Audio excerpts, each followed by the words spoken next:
ɓiɓɓe fulɓe anndo diine maɗa fedde heblo sukaɓe africa weltare tv takkusana yoni to fasudeɓe to korkadiela to kuñakkaari to radio haya to madina alheri to kolomina to guetama ko on takkusan juula ha to dulal ceerno abou ahmadou bachirou ba to awoyni to beyrouth e ko taari ɗum kala ko on takkusan juula ha to galle ceerno oumar ly to batama saare wuuro ko taari ɗum kala ene jeeya e gardini kabaruji men to leydi Mauritanie Mouktar Wul Ndiaye ko hoore jaagoɗo laamu leydi Mauritanie o rokki yamirore kay fodde temedde jeetati capanɗe jeegom e jeetato agent tawi ko gollotoɓe Sonelec ɓe cuwano hebde contrat ji kamɓe kala neɓe dokkate contrat ɓe mbaɗe embauché ha no hannirtini to leydi Mauritanie ha joni Mouhammada Cheikh La Ghazouani hoore jonguinde Mauritanie gonnoɗo e hijjore mum toon to Makkatal Mukarram o arti e nder nafcat lamrugo leydi makko to leydi Sénégal douanier goto biyeteɗo Guirane Ndiaye kañum tigui nanguira taw ko dartanoɗe wadde ko wiyete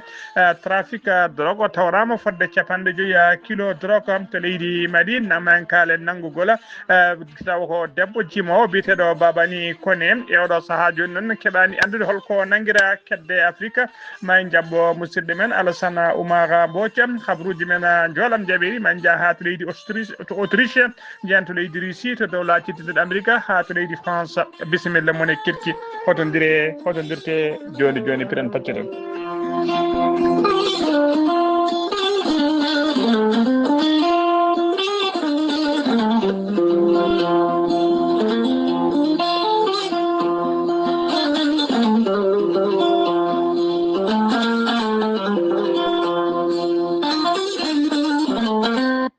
أعوذ بالله من الشيطان الرجيم الذين إذا أصابتهم مصيبة قالوا إنا لله وإنا إليه راجعون صدق الله العظيم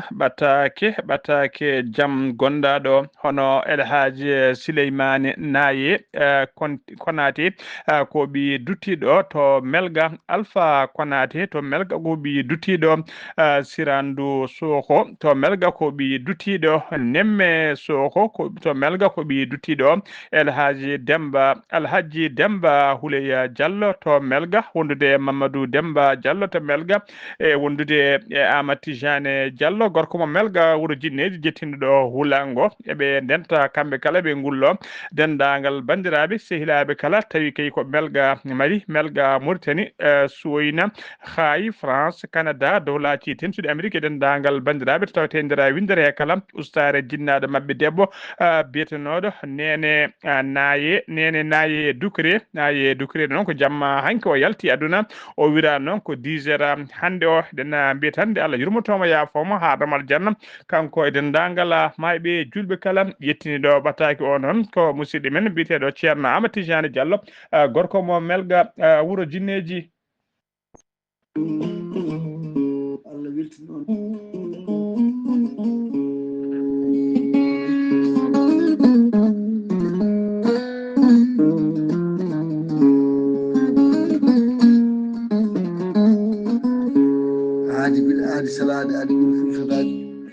salade aadi ɓuuri fettude aadi ceerno Amadou Tijani Diallo gorko mo Melga wuuro jinneji wi ko firtata aadi mo adodira jande weltare ɓiɓɓe fulɓe andu diine maɗa weltare TV gorko mo Melga wuuro jinneji ko wittiyanke leɗɗe safriyanke safruji fina tawa gando bindi jaadiɗo ɓalawal e danawal kala ceerno Amadou Tijani Diallo gorko mo Melga wuuro jinneji Allah lubrimo gandal dendagal rafi mbawɗa wondude so tawi kay oɗon maldana ko kanko jeeyi rafi o ko balle tati mbiya alhamdulillah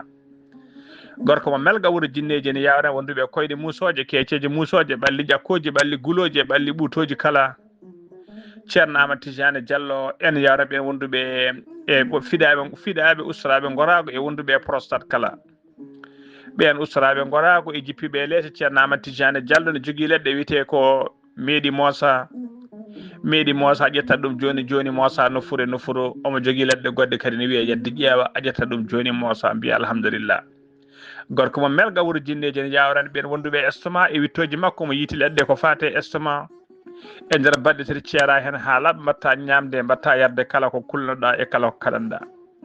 gorko mo melga wuuro jinneji andi dendagal kilineɓe mum e oɗo saaha mo tawe to nakshot lamorgo leydi Mauritanie to galle makko base makko ne tawe to legal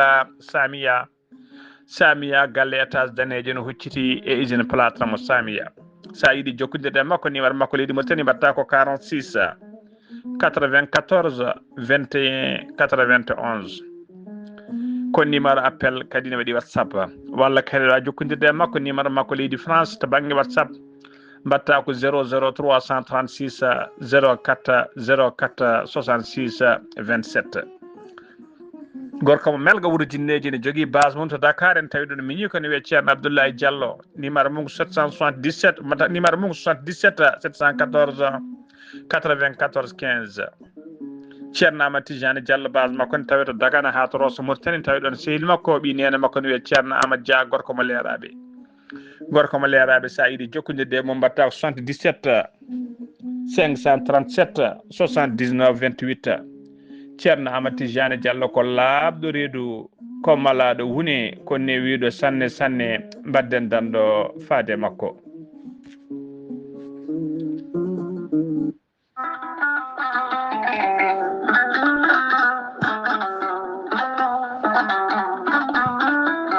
an neɗɗo jambittowo ɓandu musoru ɓandu wuloru ɓandu jaadoru neɗɗo toƴiɗo mo ƴiƴam dogata e ɓandu muma joguiɗo AVC jogui cardiaque jokkodire gorel te joni joni mbiya alhamdulillah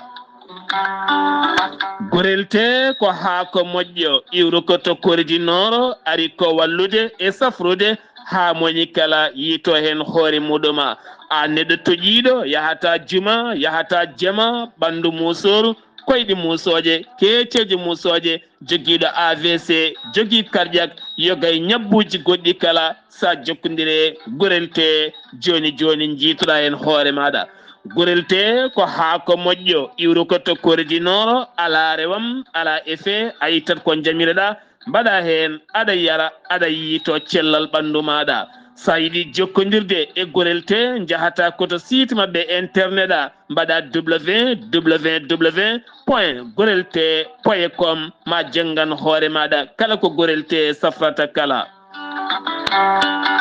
so tawi ko tonggode gorel te jiɗɗa hebde gonɗa koto leydi Mali Bamako jokkodirta koye Amadou Tidiane Keneme o tawete koto Badara Bogo mbatta ko 00 223 78 11 09 39 walla so tawi gonɗa koto ñorodi Sahela jokkodirta koye Dawouda Sare mbatta ko 00 223 72 68 11 54 so tawi gonɗa koto Dakar to an jokkodirta koye Baba Seka mbatta ko 77 882 71 02 so tawi noon gonɗa koto Zambi jokkodirta koye Abdoussalam Ba to Kittoya mbatta ko 00 260 07 62 00 93 83 so tawi gonɗa koto leydi France jokkodirta koye Haruna Ngayda mbatta ko 06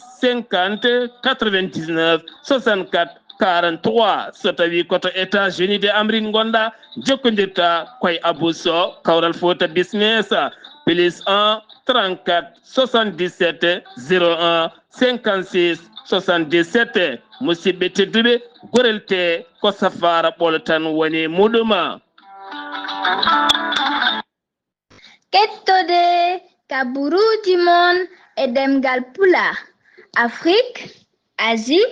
Europe, Amérique, Moyen-Orient, Océanie. Jam nyalle mon musidɓe tedduɓe eɗen goni e talata sappo lewru juin hitande ujunnaje ɗiɗi e nogas joyya habaruji mon e ɗemgal pular e sawta he ko musidɗo mon sehil mon haali Abouba to karallagal ha mbawon yiide en to banggue natte e ɓosoje ko miñi men sehil men Saydou Abouba ko adi kabaruji men e ɗemgal pular hono musidɗo men sehil men Makam Mbay Koutira ene wiya dendagal ummal islam kala dendagal ummal islam kala dendagal kilene makko tawteɓe Mauritanie Sénégal Mali hay diaspora kala o mo wiyon onon kala juule mo wuri yen jul kewɗo oɗona jarlo oɗona jaafo yallah rokki en kadi tawede oɗo saaha mo wuri tawa eɗen ɓeydi diine men en ustaki habruji men demgal pular to leydi Mauritanie puɗɗoɗena Mohtara Wul Ndiaye kañum woni hoore jagorɗe laamu leydi Mauritanie o ardima altine ɓennuɗo altine jeenayya woni altine hanki o jeenayya lewru juin o ardima batu tawi ko batu intraministériel woni hakkude jagorɗe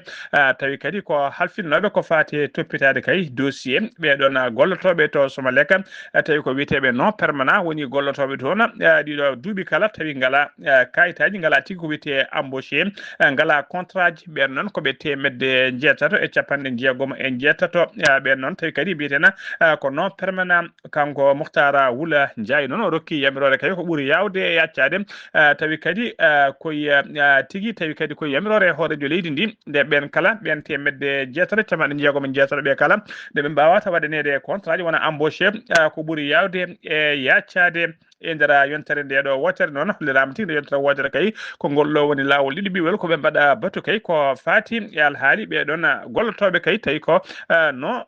permanent woni ɓe ngalano toon embauche ha joni ko leydi Mauritanie kedene Mohamed Cheikh El Ghazouani kañum woni hoorejo gendi Mauritanie jannoɗo hijjore mum toon to suudu Kaaba o arti e nder Nouakchott lamorgo gendi makko altine hanki jeenayya lewru juin o tawi noon ene jaɓɓade bo to bowallade diwoje ngal tumsi Nouakchott hono Mohtara Wul Ndiaye kañum woni jaagogal kalfinagal ko fate e cabinet makko wondude e Mohamed Wula Abdallahi ko conseiller à la présidence de la République wondude tigui wondude tigui biteɗo wondude tigui o tawi naari jaɓɓade mbiɗe Mokhtar Wul Ndiaye kañum woni hoore jagorɗe kañum woni hoore jagorɗe leydi Mauritanie wondude Mohamed Wul Abdallahi ko conseiller à la présidence de la République wondude biteɗo Mohamed Abdallah Ousmane ko jagogal kalfinagal ko fate ñawoje wondude tigui e on wondude e oɗon biteɗo Mohamed Mahmoud Wula Cheikh Abdallah Ben Bouya wondude chef d'état major kiriɗo à la présidence de la République wondude tigui wondude e on tawi kadi hono général de division Val Ibrahima Val Seybani wondude biteɗo Gandega Fatouma on ko directrice adjoint du cabinet du président de la République wondude e waali gouverneur Nouakchott banggue hirnangue kanko Mohamed Cheikh El Ghazouani noon o yahani goto kay nde o yahanno tigui toon to Makkatal Mukarram omo yaadi noon e joom suudu makko hono docteur Mariam Mintouda on ko joom suudu makko wondude nani Wul Chouroga kañum woni ministre chargé du cabinet du président de la République wondude Ahmed Wula Ba ko conseiller à la présidence wondude El Hassan Wula Ahmed on ko kañum woni directeur général du protocole d'état ha joni ko leydi Mauritanie keddoɗen Eli Verika kañum woni jagogal kafinagal ko fati équipement et transport mo leydi Mauritanie o erima dendagal ɓen joom autoji e sofreɓe kala joguiɓe autoji kay tawi kadi ko marɓe carte grise autoji ɗi noon tawi ko carte grise uji ɓoyɗi ɗi eɓe mbawata kala kamɓe kala mbawata kay winditade ko ɓuuri yawde e yaccade haaɓe mbawa kay hebde ko wiyete carte uji grise tawi ko sécurisé ɗin carte de grise sécurisé noon tawi ko biométrique ɗin keɓoto koto direction des transports délai mo rokki noon wonande kay ɓen joguiɓe carte uji grise taw ko ɓoyɗi ɗi woni tigui non sécurisé ɓe dokka tan ko lebbi tati ɗo e lebbi tati kay yato kala joguiɗo ɗin carte uji kay yato wayli ɗum ha laaɓi kay wawi hebde carte grise tawi ko biométrique sécurisé ɓe kolliri noon o holliri kadi kanko ministére o noon ɓe kolliri kadi wonde e ɓoyata ɗo e ɓoyde kay maɓe mbat ko wiyete plateforme on plateforme noon tawi ko électronique wonande kay ɓen yiɗɓe waylude kayitaji autoji men ha ko wayno carte grise ɓoyɗe ha mbawa hebde carte uji kessi foof tawa noon ko yidde hoybitande kay ya garta istude kadi ranguji e ƴiñodire e kala saaha e nder ɗiɗon service aji ha joni ko leydi Mauritanie keddoɗen réseaux sociaux ji ɗi leydi Mauritanie cari no fewi e oɗo vidéo kay tawi ko suka debbo wuuɗo gonɗo e jibinde e less lekki omo leeli e leydi wona leeso wona haydara wona ambulance wona haydara omo leeli omo jibina tawi kadi ko yesso hôpital régional monema tawi kadi hay assistance goto médical ala tigui gonɗo sarɗon réseaux sociaux noon mo Facebook wondude e WhatsApp e TikTok uji kala e TikTok kala wawi sarde tigui ɗiɗon image uji ha no hannirta ni ɓe kolliri noon wonde kay hay goto miijinaki oɗo saaha kay ndeɗo hitande 2025 to yarata hande o tawi leydi Mauritanie kay neɗɗo no foti jibinde elesa lekki tawi ko ni ala assistance médicale ala haydara ko hunde hulɓinide do feewi ha joni ko leydi Mauritanie keddoɗen hono ministre de l'hydraulique et de l'assainissement woni jawgal kafinagal ko fati Didier Senare mo leydi Mauritanie o holliri kay e nder point de presse makko o yuɓɓino altine hanki o wonde kay e dow yamirore hoorejo leydi ndi Mohamed Cheikh El Ghazouani fodde nogas jeetati wuuro kay ma mbaw kay hebde ko wiyete tigui addition ma mbaw ɓeydanede tigui woni ko wiyete renforcement d'approvisionnement en eau potable woni tigui ma mbaw ɓeydanede hattani rubrique ngaji mumen kay ha mbawa hebde ndiyam hano ha nittani ɗen guure noon ne cari tigui nder leydi Mauritanie ko wayno to wuuro Nema ko wayno wuuro Jigeni Timbedra ko wayno wuuro Amrouza Abdallah Bagourou wuuro Ayouna Tentana ko wayno wuuro Kobonni Mbouta kay haydi Likseba Gorgola Bababe ko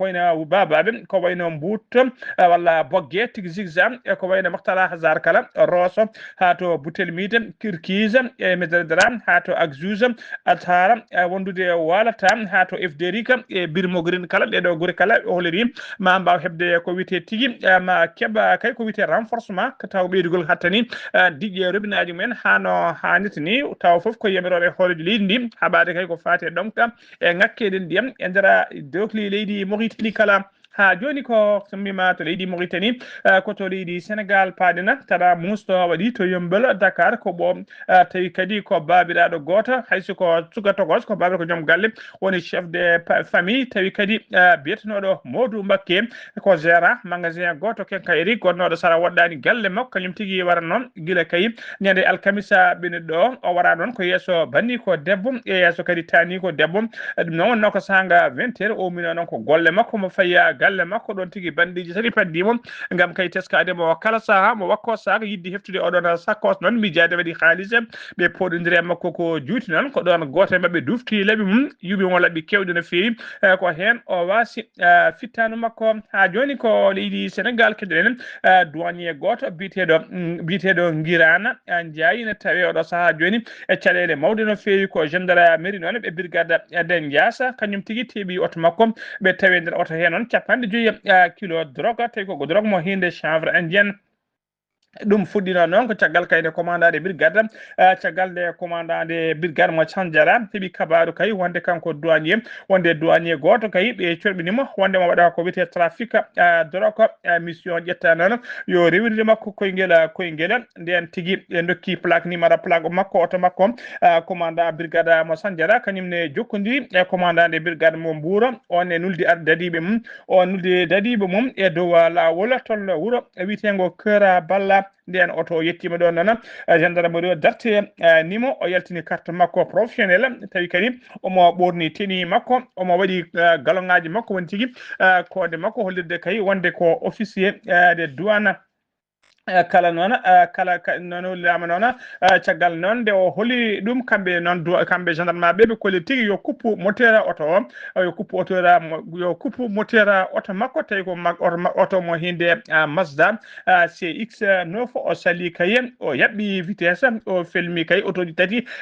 personnel gonnoɗi yeeso makko o naati e soinde ko ɗon gendarme mbermiri ɓuuri noon e gardogol commandant Diallo ɓe terimo koɓe tori ɓe terimo no fewi kay ɓe noddi l'adjudant de Sar commandant de brigade mo Diassa on faddimo fodde kay on faddimo fodde capantati minute haɓe coyni kay werla makko ene ñaƴƴa ene ala ko ɗon tigui ɓe dartinimo o dartina noon kankoɓe caggal nde ɓe dartinimo noon o ayni caggal nde ɓe dartinimo noon sali dartade ko ɗon tigui ɓe ayne makko kuure e condi ɓe pusi ponyal oto o ɓe mbawi kadi kuure ɗe woodi kadi memde goto e moteur memi kadi moteur oto o caggal nde o jippi noon omo yaltini carte makko omo yaltini festede makko o holli tigui wonde so tawi ɓe goppanimo ko bartotoɗo ko ɗon tigui omo yatira caggal ɓe paye makko eɓe jiiɗi funtodirde makko guila o fellude hoore makko ha wawi nadde e soyne ko ɗon jogui o woppi ɗon oto o tawama e nder oto e noon mbiɗen capanɗe joyyi kilo drogue wondude e carte uji makko ɗiɗi professionnel wondude e beere makko e téléphone aji ɗiɗi portable ko ɗum tigui woni ko tawa e makko kanko douanier biteɗo Guirana Ndiaye e oɗo saaha joni noon o hollirama kadi ko wonno ko sous contrôle judiciaire caggal kay komo tumano ko fati escroquerie kene guime ha temedde ɗiɗi e nogas millions francs CFA oɗo saaha joni mo yiile tawi ko jiiɗo cattuko na fewi ha joni ko ko leydi Sénégal keɗoɗen ana tola kollele alana koline makaso ko hoore jagorde laamu leydi Congo Brazzaville omo tijja jillu makko jillu balɗe joyi kay e nder leydi Sénégal guna jillu non ko talata hande o fuddoto sappo lewru juin ha ñande sappo joyi lewru juin 2025 orato noon koye dow bismago nanɗo makko sehil makko hono Ousmane Sonko hoore jagorde leydi Sénégal kañum ɗum tigui arata notitade so yettima toon to leydi Sénégal noon uydoto joddade koye Bassirou Diomaye Faye kañum woni hoorejo leydi ndi ko addi kay komo joddo e nanɗo makko hono Ousmane Sonko hoore jagorde mo leydi Sénégal koye mbaadi noon yidde kay ɓeydude ñastade diplomatie hakkude leydi Sénégal e yoga e leyɗele Afrique tawi kadi koye programme Ousmane Sonko ɗum jeeya o woni tigui mujibo ngoɗon bismago ha joni ko leydi Sénégal ko keddoɗen Moustapha Diakhaté ko ancien Moustapha Diakhaté ko ancien ministre conseiller mo Macky Sall o weeɗama kadi convocation talata hande o sappo lewru juin 2025 to digga ngolɗo noon lawol noon o noddira ko o noddira noon ngolɗo lawol ko saabu kay konngudi ɗi o haalno e nder médiaji convocation noon ko altine hanki jeeray lewru juin sanga 17h35 ko nden convocation o winda o wiya noon yo noto talata hande o subaka sanga 10h gila 6 septembre gila ñande 6 juin o holiri tigui guila ñande jeegoma lewru juin policier goto noddinomo yo war kay o noto convocation yo warno to o holliri noon o notitta ko on kay gon noddago policier so wona kay o heeɓi convocation ona convocation joni o heeɓi convocation o yeehi tigui nottoyade o holliri noon so o yeehi toon o wonano tigui jabotode dendagal konngudi ɗi ɓe namde ɗe ɓe mbawi namdademo kala o hollirino o wonano toga jabtotoɗo e ɗeɗon namde o holliri kadi e nder wiyande makko mande tigui wonde laamu ngu e goɗo saaha joni tawi ko gardugol Pastef ala ko yiiɗi kay so wona namgudeɓe kamɓe kala sukoyaɓe toon tigui to kaso mo remisa o erima noon dendagal koreji makko e ɓattiɓemo kala o holliri so tawi o sokama toon to kaso hay goto hoto ara gam salmindemo toon saabu kañum wonde teddeni wonde kala saaha arde salminde gonɗo toon e nder kasoji ha joni ko leydi Sénégal keɗen Sophie Gladima ko gonnoɗo kay ministre des mines et de la géologie mo leydi Sénégal e saaha laamu Macky Sall ko alarba janggo sappo e goho lewru juin 2025 so tawi kay ala ko yanti hen o noota toon yesso juge de haute cour de justice ko kanko noon laatoto ancien ministre gadano kay darade e yesso cour de haute cour de justice wonande kay ɓen wonnoɓe ministre uji e saaha laamu Macky Sall o saaha laamu Macky Sall kay oɗo saaha kala noon o wonno koye nder kaso tawi koye mbadi mandade dépôt ko tuma noon omo dirti walla omo dirtini omo bordini kay ko ime ha temedde million tawi ko franc CFA tawi kadi ko fond Covid 19 kamɓe noon ko kanko Covid 19 ex ministre uji goɗɗi noon koko mbaɗa tigui poursuivi ko wayno Ndeye Sally Diop Dieng e ko ina onon tawi sous contrôle judiciaire ko wayno Ismaïla Madior Fall nana sigui cagana jawata ko jaw électronique woni bracelet électronique wondude Moustapha Diop e Mansour Faye ɓeɗo kala nana coka e mbaɗi détention provisoire ha joni habruji men demgal Pulaar senumima to leydi Sénégal ko to leydi Mali paɗena état major général des armées mo leydi Mali holliri tigui wonde ɓe kolliri wonde fama nana ɓeydi darde mum kay yiilade e heɓtade dendagal jihadiste en e nder pelle joguitiɓe kala e nder falde kiidal ha to tesside kala ɓe kolliri on armée o noon ko armée de l'air wondude armée de terre kala kañumen baddiɗi ɗiɗi oɗon opération woni ko wiyete opération conjointe communiqué noon holliri tigui wonde opération ɗi jibini gartama kewɗem no fewi saabu kay ɓe kolliri ñande jeetati lewru juin gonɗen ɗum ɓe jiiti otoji ɗiɗi hen oto goto ɓe tawi ɗum tigui ko piko otoji ɗiɗi pikkowo hen goto noon ɓe tawi ɗum tigui kana sordnam e less coɓoƴƴi ene mofta toon e nder dundum ɓe kolliri noon wonde kadi ɓe kolliri pikkopaji ɗi noon ɓe pikko ɗum ene suuɗa e nder ladde to nokku biteɗon ama sina ene tawe capanɗe jeetati e goho kilométre to banggue worgo ɓajo funnague kidala janggo mum woni ñande jeenayyi lewru juin ñalawma hanki o fama kadi holliri wonde hande ɓe jiiti kawuji kewɗi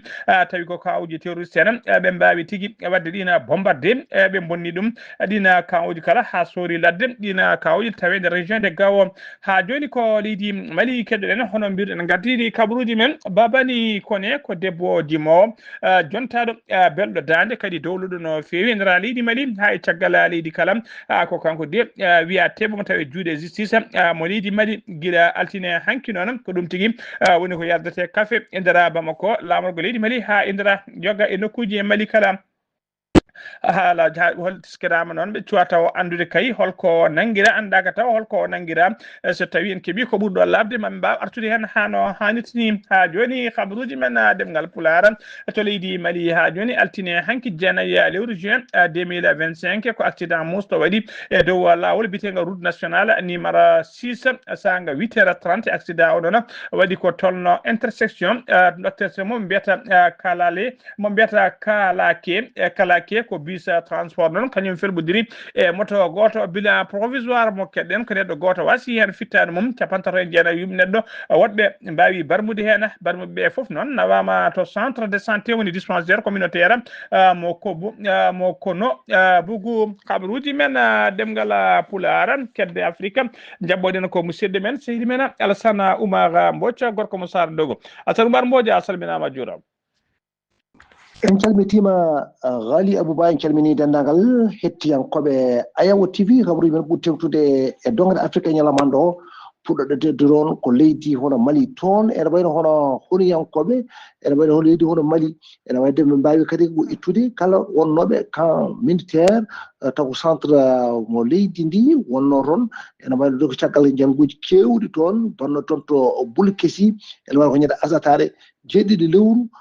korse ujunaji ɗe nogas e joyyi hay goto e oriyanke ala tew toon e oɗo saaha mo gonɗen nde taw noon wonde ɓe jarama toon jalguji ɗiɗi taw wata ko musɗo no feewi e oɗo saaha noon ɓe mbawi kadi ummade ɗon gam dogde ɓen seɓɓitiɓe Côte d'Ivoire toon de ko yardata toon café de ko on diplomate mo leydi hono français taw ambassadeur mabɓe joɗiɗo toon ɗo ene wayno de ko caggal de ɓe hono journée mo mbiyata wono officiel balno toon o haaɓe mbawi hono yiide wadde on ene ɓorni taw kadi ko wone ɗen gueɗe taw ko nandi koye joom jour Alassane Dramane Ouattara waɗino noon ene wayno de wono mettere no feewi ko nande hono parti PPA CI wonande tawde ko on lundiyanke biyete hono Laurent Gbagbo gonnoɗo kadi kono gaddiɗo hono leydi ndi ɗum noon wiide wonde kay mataw kay ko leydi hono français ko jaggani hande junggo on gaddiɗo hono leydi ndi hono Alassane Dramane Ouattara ko ɗum de woni toon caɗele ɗe ko yimɓe kalata ko nde tawno wonde yalte e réseaux sociaux ji ɗi foof ene wayno de ko ɗum tan yarde toon café toon to Kenya toon de ene wayno kay ko caggal kay nde oɗo suwa kayumne hawre e joni to Kenya to biyeɗo hono Albert Ojo Wanga ɗum no de ko on jagga toon ñande asatare jeeɗiɗi lewru korse ujunaji ɗe nogas e joyyi saabu ɗum ko kadi ko caggal kay nde wawi kono bayyinde hunde ko laataki toon e ɗum wonande noon hono police wonande oɗo suka e ɗum de jarteɗo e duuɓi nogas cankiɗo toon e kadi e waktuji hono ɓenuɗo ɗi ene wayno police noon wawi wiide wonde kon ɗiɗon taw kadi ko gañanɗe gonɗe makko ɗi e ɗum noon ko auto infligé ɗum noon koye caggal kay nde mbiɗon ko haalande wone ɓen e mbaɗi ɗum kadi wono namde no kewi ɗum noon to fatte e ɓen daraniɓe hakke ade ɗo ko Rwanda to de ɓe mbawi wono bayyinde ene wayno de ko comité wono ko fate wono faggudu tawade ko leyɗele tawade ko Afrique centrale woni CEAC caggal kay ñande kay nogas e jeegoɓijo tawde ko sommet banno toon to ko jubɓi ɗum waɗa ko ñande asatare e jeeɗiɗi lewru korse ujunaji ɗiɗi e nogas e joyi toon to Malabo kigal ni noon wawi hono bayyinde tawa wi tan wonde ko ene gasa ummo e ndiɗon juɓɓudi caggal ɗo nde kamɓe kay ponno kay ardade ɗum ko yontande maɓɓe e ardade kay oɗo ndiɗo juɓɓudi kono no nde wayno ko fati noon ndiɗo juɓɓudi ko république démocratique du Congo sali ɗum kañum e yaatiɓe wona ɓen ɗum no cali ɗum ɗon no kam mbiɗon wandi mettere no feewi ɓe mbi noon ɗum ena saabo umugol maɓɓe e ɗum noon e o ndiɗo juɓɓudi e noddirteɗe taw kadi ko communauté économique des états de l'Afrique centrale woni CEA c Ghali Abouba ko ɗum de tonguɗen habaruji men e dongre Afrique e ñalawma hannde o taw wonno koye dande musidɗo moon Alassane Oumar Mbodji gorko mo Sadio ngam weltare Ayawo TV. Alassane Oumar Mbodji golle ma jooɗi peewi ko anudi kabruji men e nder dongre Afrique takkusana juulama ha to galle ceerno Amadou Dafa to Mbuuto kon takkusana juulama ha to galle makko to seeno paalile ko taari ɗum kala kabruji men jolam jabiri ko to leydi Australie leydi Autriche paɗen to leydi Autriche noon ko tana musɗo waɗi e nder leydi he talata hande 10 lewru juin e nder wuuro witego Graza ko Fisiat woni tigui ko fiyande fella e nder lycée tawte to banggue worgo ɓaajo funnangue leydi ndi bila gadanomo keɓɗen kay ko yimɓe 10 mbasi hen pittali mumen e nder ɓen 10 mabɓeɓe noon tawe hen barɗo yimɓe o tawa kadi ko fetel makko o ƴetti o warti teskama noon kanko baɗɗo ngal ɗon baɗalo ko ancien élève e nder oɗon lycée ko hen janggannomo yaranno e duuɓi nogas e ɗiɗi mbiɗen caggal nde o wari fodde yimɓe jeeyanawo o ƴetti fetel makko kankone o warti kanko watti sappaɓo o waɗi kadi yimɓe hewɓe barmuɓe hen ko leydi ndi noon leydi Autriche noon ko ngolɗo lawol woni gadnol mabɓe kay hebde gueɗe kamtorinde baɗi ni ko ɗum saabi kay e oɗo saaha joni ko ɗum choc mawɗo no fewi wonande dendagal ɓesgu leydi ndi kala suka o noon kanko spiɗen noon kanko suka baɗɗo ngalɗo baɗɗo noon baɗɗo duijo o atti komo jogui fetelaji ɗiɗi hen fetel goto ko fetel waño woni fusil de chasse wondude omo jogui pistolet hoorejo leydi ndi walla mbiyen chancelier gardiɗo leydi Autriche o rokki tigui yamɓe rode drapeau ji ɗi jippoto kay ha heeɓa hakkude leydi ndi kadi wona e dey national balɗe tati koto leydi Russie paaden to leydi Russie noon hono tigui colombinajo goto kay nangonoɗo tawi kadi ko combattant o nanguirno noon komo ɓornitini tawi kadi ko habtade wallude leydi Ukraine habtade guerre oɗo guerre mo leydi Ukraine waddata e leydi Russie ko Russie naaɓe nangunoma o ñawama noon tañinama omo lelo e duuɓi 27 e nder kasso koto dowlaji denɗi Amérique paaɗen Donald Trump hoorede dowlaji denɗi Amérique nana jokki kay ɓeydude renfort dadiɓe kay to nokku biteɗo Los Angeles to Californie kala e seppuɗi noon tawi koye seppoji bande toon ko fati seppoji anti migratoire ko Donald Trump kay woni e wadde toon oɗo saaha joni hanki noon o noldino ken kalino kaɓɗum fade ken won ujunnaji ɗiɗi garde tawi ko garde national joni kadi o holirima o noldi toon fodde temedde jeeɗiɗi militaire tawi ko militaire wiyeteɓe les marines wondude fodde kene ɓuura ujunnaji ɗiɗi gardata ko réserviste en foof noon ko tekkindi toon nden kam e haɓade ɗon seppoji baɗaɗi batteɗi toon koto leydi France udditena habaruji men to nokku biteɗo haute marne tawi nder leydi France toonne ko debbo goto kañum wonno surveillante collège kañum wara toon kankone ko élève collège o kañum tigui yooɓi fittandu makko ɗum waɗi noon ko talata hande 10 lewru juin to nokku biteɗo Nogent barɗomo o noon o wiyama teeb kaye e oɗo saaha joni mo tawi juuɗe dadiɓe kanko debbo surveillante baraɗo o omo yaara duuɓi 31 musidɓe tedduɓe gasi ha laaɓi tere ko ɗum ɗo wonno komin tonga noon habaruji mon e ɗemgal Pulaar e sawtawol he ko musidɗo moon sehil moon Ghali Abouba to karallagal ha mbawon yiide en to banggue nete e ɓosoje ko Saydou Abouba so tawi ko roɓide Afrique kedde Afrique Alassane Oumar Mbodji kerki malaki jaam yo jaam Allah jogomi jogo on